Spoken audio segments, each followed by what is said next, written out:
자, 이러한 큰 그림을 머리에 담고 오늘 말씀을 함께 나누도록 하겠습니다. 농부가 농사를 짓기 위해서 농지를 고를 때 아무 데나 가서 땅을 일구지 않습니다.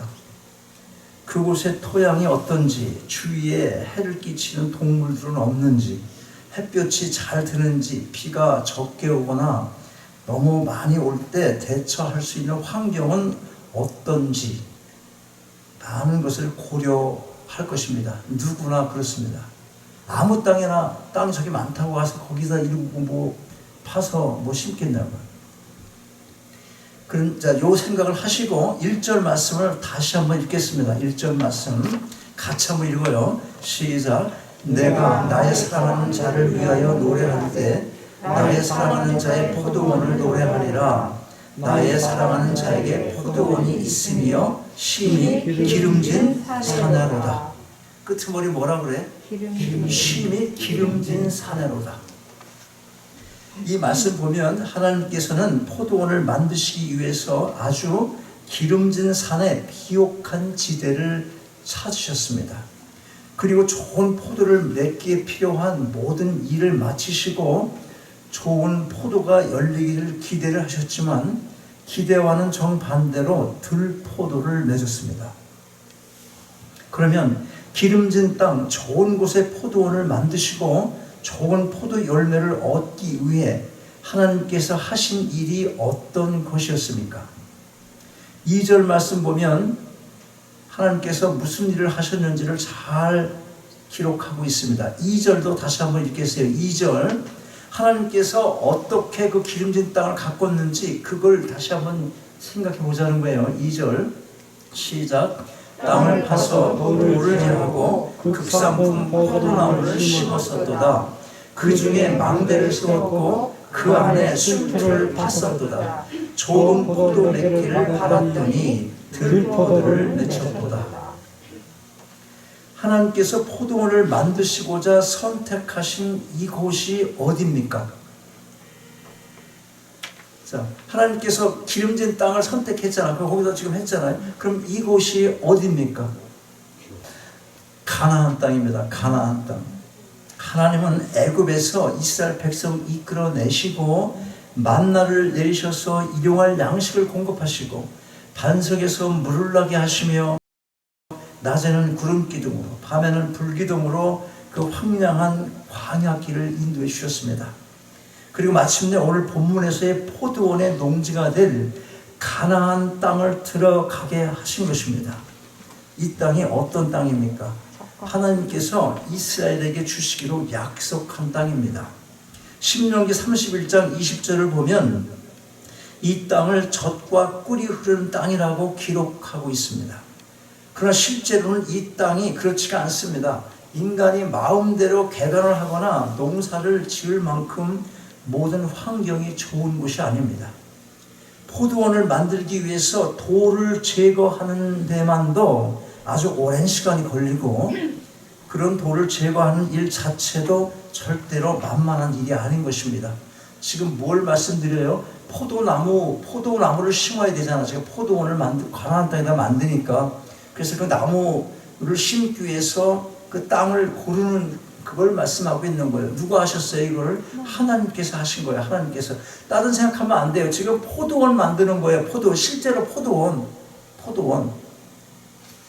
그런데 하나님께서 그 일을 다 하시고 마침내 포도원을 만드신 후에 거기에 극상품 포도나무를 심으셨습니다.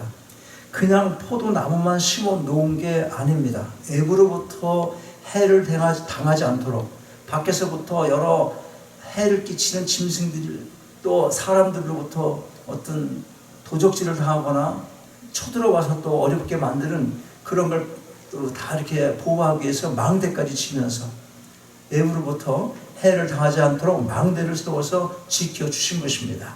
당연히 좋은 열매를 기대할 수 있는 모든 조건이 충족됐습니다.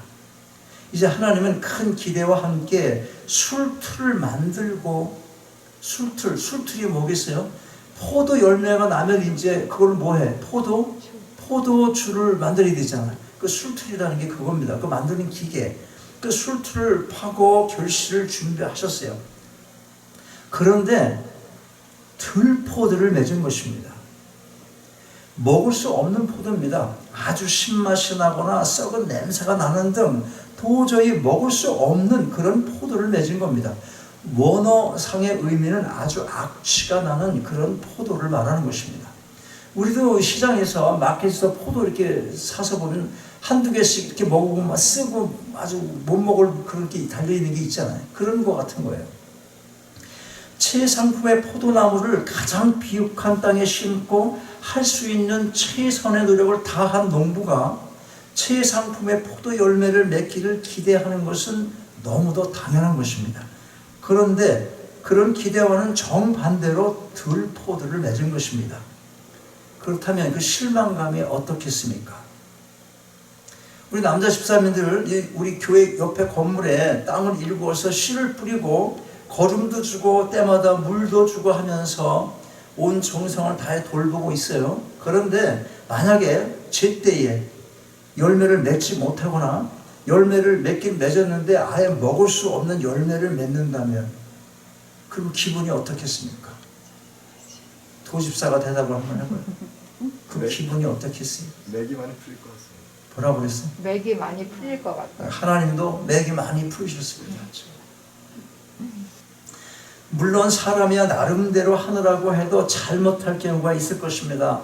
씨앗에 대한 잘못된 지식 때문에 실수를 할 수도 있을 것이고 무엇보다도 날씨 환경이 좋지 않다면 무슨 도리가 있겠습니까? 우리가 열심히 했는데 비가 오지 않아. 열심히 했는데 애부로부터 와가지고 다 새가 쪼아먹거나 그런 경우가 있을 수 있잖아요.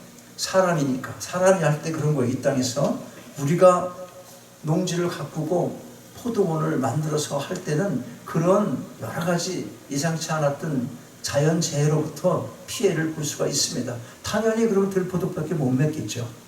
그런데 오늘 본문에서의 포도원의 농부는 실수가 있을 수가 없고 날씨를 탓할 수도 없습니다.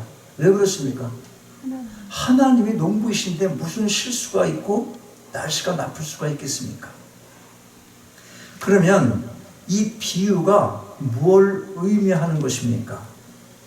지금 포도 얘기했잖아요. 포도원 그렇게 열심히 가꿔서 돌뿌리들 다 일궈가지고 땅을 고른 다음에 좋은 포도나무 기름진 땅 만들어가지고 거기다가 포도나무 심었는데 들포도를 냈다. 이거 이제 우리가 현상으로 보이는 실제적인 현상으로 이해는 됐어요. 그러면 이것이 의미하는 바가 무엇이냐는 거예요. 영적으로. 다시 한번 간단히 이해하기 쉽게 정리를 하자면 40년의 광야길을 인도하신 하나님께서 마침내 이스라엘 백성을 가나안 땅으로 들어가게 하셨어요. 그런데 들어가 보니까 그곳에는 많은 적들이 있는 것입니다. 포도원을 만들기 위해서 돌을 제거하듯이 하나님께서 가나안의 많은 적들을 제거해 주시고 애고의 모든 위험으로부터 보호하며 지켜주셨습니다. 그리고 이제 때가 되어 좋은 열매를 기대하셨지만 이스라엘 백성은 하나님께서 기대하신 그들의 삶을 살지 못하고 있는 것입니다.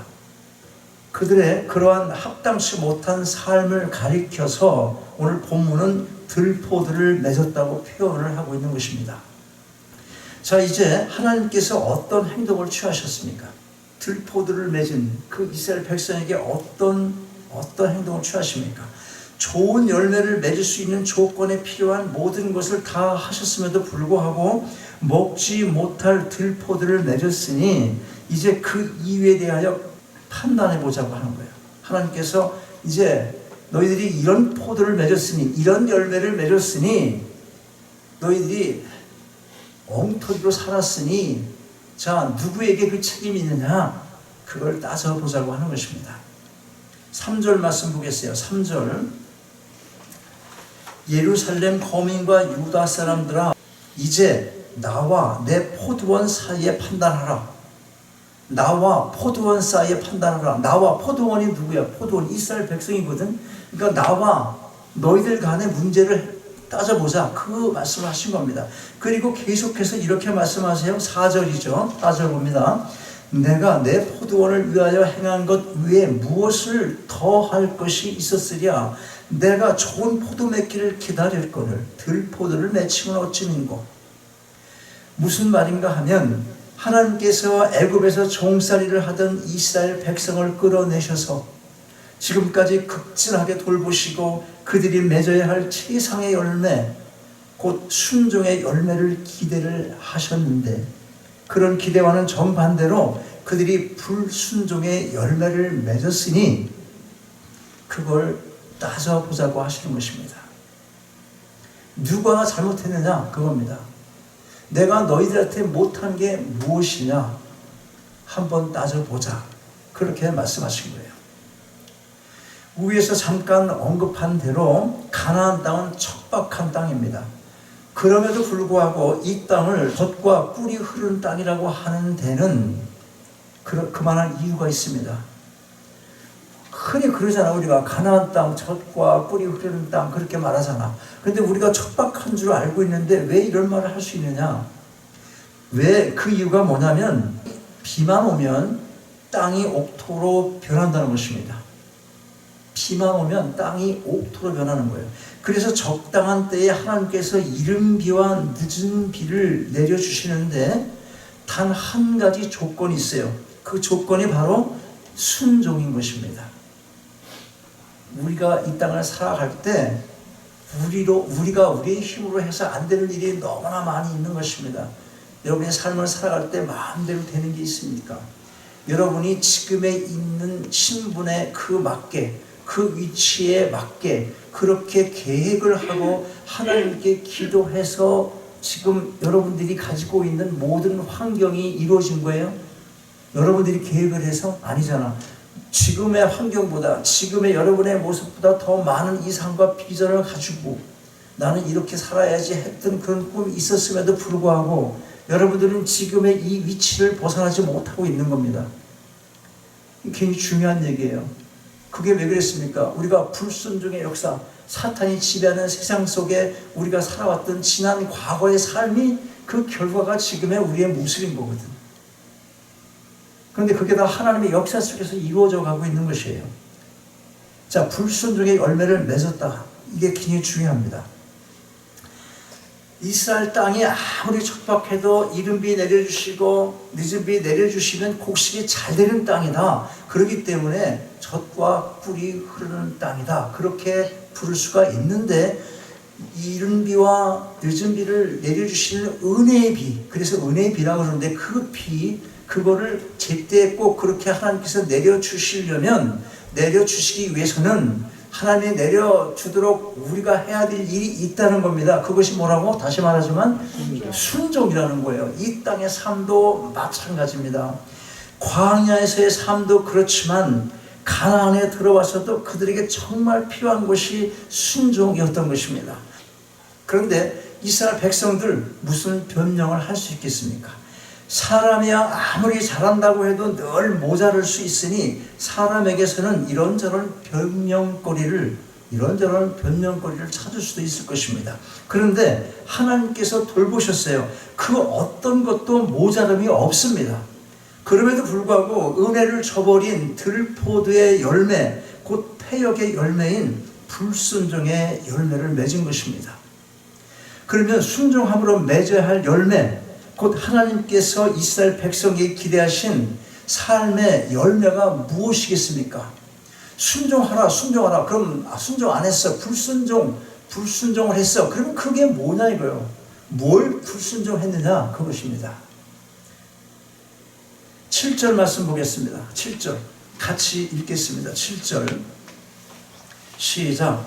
대저 만군의 여호와의 포도원은 이스라엘 족속이요 그의 기뻐하시는 나무는 유다 사람이라. 그들에게 공평을 바라셨더니 도리어 포악이요 그들에게 의로움을 바라셨더니 도리어 부르짖음이었도다.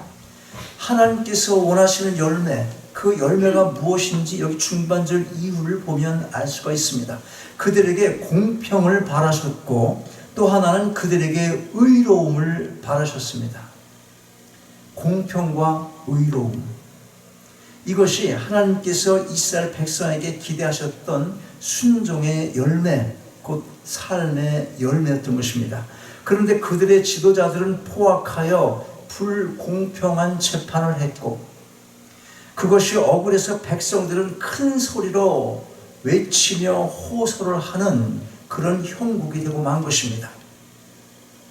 이게 다 하나님의 말씀을 따르지 않은 불순종의 결과인 것입니다. 오늘날 세계 정세를 보십시오. 똑같지 않습니까? 법원에서 재판을 공정하게 합니까? 공평하게 합니까? 불순종의 대가는 반드시 치르게 된다는 사실을 알아야 되는 것입니다. 공의라는 말은 하나님의 법을 말하는 거예요. 기준, 변할 수 없는 진리체계. 그런데 공평은 뭐냐면 그 공의의 법을 공평하게 집행하라는 거예요. 공평하게 집행하는 사람들을 의인이다 그러는 겁니다. 우리는 의인으로 살아야 되는 거예요. 하나님의 말씀, 그 공의에 의한 공평을 유지하고 의로운 삶을 살아가야 된다. 그것이 오늘 주고 있는 메시지인 것입니다. 하나님 말씀보다 더 위에 있을 수 있는 것은 아무것도 없는 겁니다. 기준입니다. 자, 5절 말씀 보겠어요. 어떤 대가를 치르게 되는지 5절 말씀 한번 같이 읽겠습니다. 시작. 이제 내가 내 포도원에 어떻게 행할 것을 너희에게 이르리라. 내가 그 울타리를 걷어 먹힘을 방해하며 그 담을 헐어 짓밟게 할 것이요. 포도원을 보호하기 위해서 설치했던 방어용 울타리나 담을 걷어내겠다고 하십니다. 담을 걷어내신다는 것은 더 이상 하나님께서 이스라엘 백성을 보호할 마음이 없을 뿐더러 외부의 적으로부터 침략을 당하더라도 그냥 방관하시겠다는 것입니다. 그래서 어떻게 되었습니까? 기원전 586년에 바벨론의 침략으로 멸망을 당하고 만 것입니다. 불순종의 대가로 치르게 되는 또 다른 형벌이 있습니다. 내가 그것으로 황무케 하리니 다시는 가지를 자름이나 북을 돋우지 못하여 진려와 형극이 날 것이며 내가 또 구름을 명하여 그 위에 비를 내리지 말라 하리라 하셨으니, 한마디로 이방의 침략으로 황폐된 이스라엘의 남유다 백성들을 더 이상 돌보지 않고 버리시겠다는 것입니다. 여기서 진려와 형극이라는 말은 가시나무와 엉겅퀴를 가리키는 말입니다. 나라가 황폐한데 무엇인들 정상이겠습니까? 사회가 가시나무와 엉겅퀴와 같다면 그 사회를 살아가는 사람들이 얼마나 힘들겠어요. 거기다가 비를 내리지 않으심으로 포도원을 완전히 말려서 다 없애버리겠다고 하시는 것입니다.